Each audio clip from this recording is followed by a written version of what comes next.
You couldn't name a single 1940s or 1950s performer who wasn't touched by Bing Crosby's music. As alluring as celebrity and fortune may seem, they conceal a tragic story of familial secrets and traumas. The suicides of his children beg the question, why? How significant was Bing Crosby's confession thereafter? Come mourn with us the two sons of Bing Crosby who committed suicide in the wake of his tragic confession. It is necessary to grasp the background information before examining these discoveries. The glitter and glamour of Hollywood can mask the more sinister realities that lie underneath. A profound familial sorrow that continued to trouble Bing Crosby throughout his life was concealed by his public presence as America's greatest performer. But what exactly are these admissions that the reader might find hard to hear? How do his sons relate to these confessions? In 1903, the Bing Crosby tale began in the Pacific Northwest. Harry Lillis Bing Crosby Jr., a multi-talented American, was born on May 3, 1903. He was a singer, actor, producer, radio host, and businessman. His father, Harry Lowe Crosby, a bookkeeper born in England in 1871, passed away in 1950. Additionally, Catherine Harrigan, the daughter of a builder from Ireland's County Mayo, was born in 1873 and passed away in 1964. She was Irish-American. As the fourth of 7 children, Bing Crosby was born in a home his father had constructed in 1906. In search of employment, his family relocated to Spokane, Washington. At the age of 6, Harry Lillis Crosby enjoyed reading a humorous newspaper column known as the Bingville Bugle. From this, he earned the nickname Bingo from an older neighbor who shared his love for the Bugle. Over time, the nickname evolved, with Bing becoming his lifelong moniker after it was abbreviated. During the summer of 1917, Crosby worked as a property boy at Spokane's auditorium, where he witnessed legendary performers like Al Jolson, who captivated him. Although he would later claim otherwise, Crosby was undeniably one of the most famous and consequential musicians of the 20th century and the first major multimedia star. The Spokane family uprooted their lives when Bing was 3 years old and settled in a mining and lumber town. Bing grew up listening to music by legendary performers like Al Jolson, thanks to his accountant father, Harry, who owned one of Spokane's first record players. By the time Bing enrolled at Gonzaga University, he had already gained his nickname from a childhood friend. At Gonzaga, Bing thrived in athletics and public speaking, excelling at debate and developing a passion for language and elocution, even though his Jesuit upbringing emphasized masculinity. After a brief stint at Gonzaga University's law school, Bing joined a local band with pianist Al Rinker to pursue his passion for music. Although Bing had a rocky start and was infamously unreliable due to his jazz-age lifestyle, his magnetism and brilliance eventually shone through. Despite their intense rivalry on the field, Bing and Bob Hope remained friends, paving the way for their legendary road to film trilogy. In 1926, while performing at the Los Angeles Metropolitan Theater, Crosby caught the attention of Paul Whiteman, a renowned bandleader of the time. Bing and his singing partner, Al Rinker, who had worked together since their Spokane days, made their debut at Chicago's Tivoli Theater on December 6, 1926, earning a weekly salary of $150. The duo achieved some success before Whiteman recruited pianist and budding lyricist Harry Barris to join them. Together, they formed Whiteman's vocal trio, the Rhythm Boys. The group collaborated and recorded with artists such as Mildred Bailey, Hoagy Carmichael, Eddie Lang, Jack Teagarden, Tommy Dorsey, Jimmy Dorsey, and Vic Spivey. In 1928, Crosby scored his first #1 hit, a jazz-influenced version of Old Man River, quickly becoming the Rhythm Boys' main attraction. However, growing discontent within the group led to their departure from Whiteman's ensemble, after which they joined the Gus Arnheim Orchestra. Once being signed with Brunswick Records, the other Rhythm Boys found themselves vocally overshadowed. The group's breakup paved the way for Bing Crosby to pursue solo work. Songs like At Your Command, I Surrender Dear, and Wrap Your Troubles in Dreams, written by Harry Barris, marked the beginning of Bing's solo career. By 1931, Bing Crosby had become one of the most famous American vocalists of the decade, with 10 of the top 50 songs that year featuring him, either as a solo artist or alongside others. Bing Crosby made a lasting impression in 1932 with his debut feature film, the big broadcast. By 1939, he had long-term arrangements with Records and Jack Cap's new record business. Around the same time, Crosby made his radio debut as a solo artist on a famous CBS show featuring the Carl Fenton Orchestra. In 1936, he succeeded his old boss, Paul Whiteman, as the presenter of NBC's weekly radio show Kraft Music Hall and stayed on for the next decade.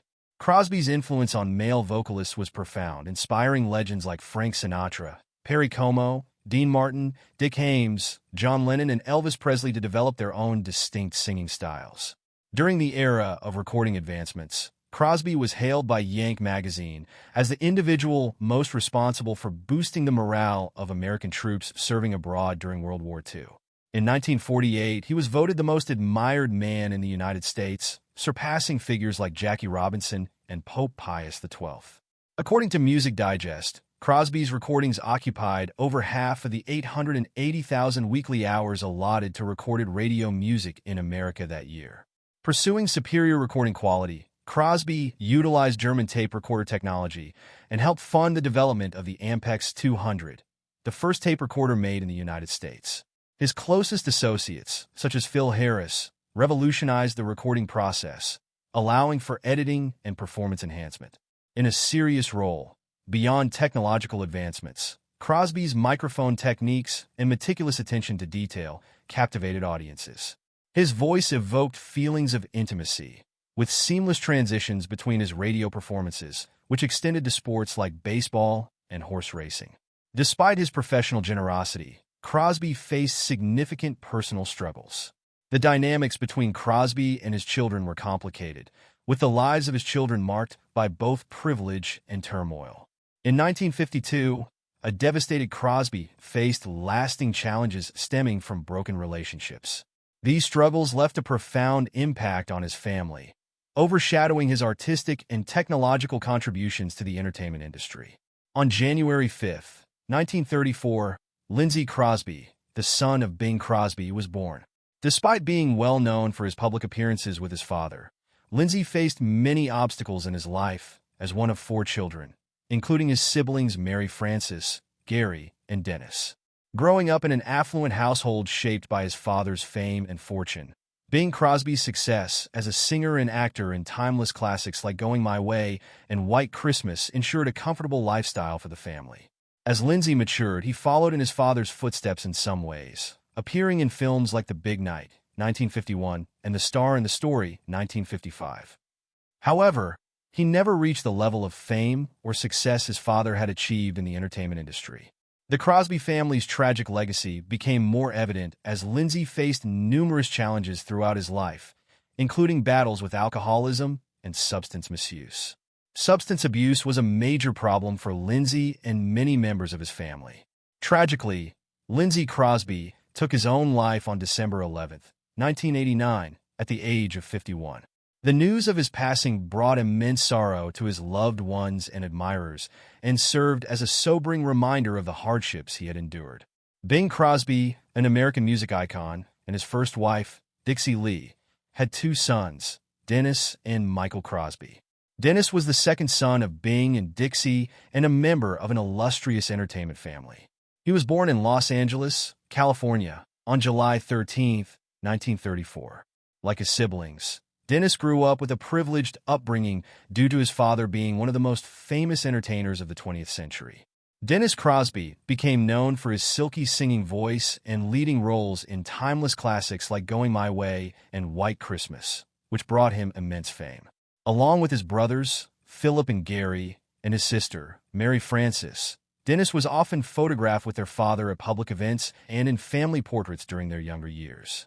Mr. Coy. In addition to his film roles, Dennis Crosby was a frequent guest star on popular television shows of the era, including The Red Skelton Hour and The Jack Benny Program. However, Dennis Crosby struggled to live up to his father's towering legacy and had difficulty advancing his career in the entertainment industry. Bing Crosby's enormous shadow cast a long influence over his children, creating immense pressure to fulfill his legacy. Dennis Crosby also faced personal struggles, including battles with alcoholism, a recurring issue within the Crosby family. Tragically, Dennis Crosby took his own life on May 4, 1991, at the age of 56. Gary Crosby, whose full name was Gary Evan Crosby, was the eldest son of Bing and Dixie. He was born in Los Angeles, California, on June 27, 1933. Like his siblings, Gary had deep roots in the entertainment industry but also faced personal challenges while pursuing ambitious goals for his future. Gary developed a love for music as he grew older and quickly gained attention for his remarkable skill, captivating audiences with his charisma and smooth voice. Despite his obvious talents, he maintained a humble and grounded demeanor, refusing to let fame cloud his judgment or vision. Gary's live performances mesmerized audiences, and his voice brought light to a world often veiled in shadows. What truly distinguished Gary, however, was not just his music, but his steadfast dedication to equality and social justice. During a time when bigotry and prejudice were widespread, Gary spoke out against injustice and oppression wherever he saw it, using his position to advocate for change. Gary Crosby first rose to prominence through vocal performances on his father's radio show, The Bing Crosby Show. He launched his acting career with his debut in the film Mr. Corey in 1957. Gary also appeared in several films, including The Big Night, 1951, and The Night the World Exploded, 1957. He made cameos on popular TV shows like Playhouse 90 and Alfred Hitchcock Presents. Although Gary followed in his father's footsteps as a music superstar and released songs and albums, he never achieved the same level of success as Bing Crosby. One of Gary's significant personal struggles was his strained relationship with his father. In his 1983 autobiography, Going My Own Way, Gary revealed the darker side of Bing Crosby's parenting. The book detailed the severe punishment, neglect, and cruelty that he and his siblings, Philip, Dennis, and Lindsay, endured at the hands of their father. Gary described the physical and psychological abuse he experienced, including frequent belt beatings. Gary's revelations were shocking, especially since Bing Crosby had a famously amiable and charming public image. The autobiography also addressed Bing's struggles with alcoholism, which Gary believed contributed to the fractured connections within the Crosby family. Despite his ambitions and talents, Gary Crosby's life ended tragically when he passed away at the age of 62 on August 24, 1995. His autobiography offered an illuminating and honest look at his life and the complexities of the Crosby family. Philip Crosby, the son from Bing Crosby's second marriage to Katharine Grant, followed in his father's footsteps and became an entertainer like his siblings. Although he had a relatively long career in show business, he never achieved the same level of fame as his father. Philip appeared in several films, including Holiday in 1942, where he played a younger version of his father's role, Jim Hardy. In addition to guest appearances on TV shows, Philip occasionally took the stage with his father. However, Philip Crosby never seemed satisfied with just one career. He served as both a stockbroker and a Marine during his lifetime. His final performance was at a Burbank Elks Club party in 1983. During an interview with People magazine, he revealed that it had been a full year since his previous performance. By then, Philip had been married 4 times to showgirls from Las Vegas. In 1980, Philip was also jailed several times for drunk driving. Despite attending Alcoholics Anonymous for 18 months, he told the magazine that he no longer drank. Philip Crosby's life was deeply impacted by alcoholism and other personal issues, and these struggles affected both his personal and professional life. Philip Crosby passed away on Thursday, January 13, 2004, at the age of 69. The loss of yet another Crosby child, who had grown up in the limelight due to their famous father, was a devastating blow to his loved ones and admirers. In a 1959 interview, Bing Crosby spoke about his feelings of guilt regarding his parenting. He acknowledged that he had not been a good parent and felt he had let his children down by lavishing them with financial resources, but demanding too much discipline and labor, all while failing to provide them with sufficient time and attention. Bing also remarked that he and their mother, Dixie Lee, had tried our hardest. It's worth noting that Lindsay Crosby stood by his father during this time, stating that Bing had a hard time accepting that he had let his children down as a parent. Lindsay found it incredibly distressing to read that his father had made such a statement in an interview. Bing further expressed that all he had wanted to do was give his boys a little bit of what his own father had given him, and he conveyed his frustrations even more. Bing Crosby passed away at the age of 73 on October 14, 1977. His son Lindsey Crosby tragically took his own life in 1989. 2 years later, Dennis Crosby also took his own life in 1991. In 1995, Gary Crosby passed away due to complications from lung cancer.